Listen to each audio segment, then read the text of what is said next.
Selamun aleyküm. Bugün miladi 19 Şubat 2022, Hicri 18 Recep 1443 Cumartesi.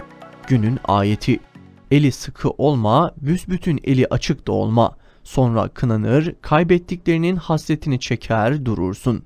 Günün hadisi: kim Allah için sever, Allah için buğz eder, Allah için verir, Allah için vermezse imanını kemale erdirmiştir. Tarihten haberdar olmak için tarihte bugün neler yaşandı hep birlikte bakalım.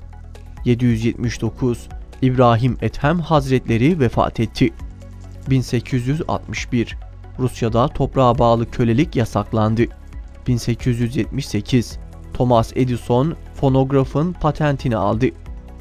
1937 Meteoroloji Genel Müdürlüğü kuruldu. 1959 Bağımsız Kıbrıs Cumhuriyeti kurulmasını öngören Londra Antlaşması imzalandı. 1994 Libya'da şeriat uygulamasına geçildi. İslami takvim uygulanmaya başlandı. 1998 Rusya'dan Türkiye'ye boru hattıyla doğal gaz getirecek Mavi Akım projesi için anlaşmalar imzalandı. 2001 ekonomik krizi patlak verdi. 2008 Küba lideri Fidel Castro 1959 yılında başladığı devlet başkanlığı görevini bıraktığını açıkladı.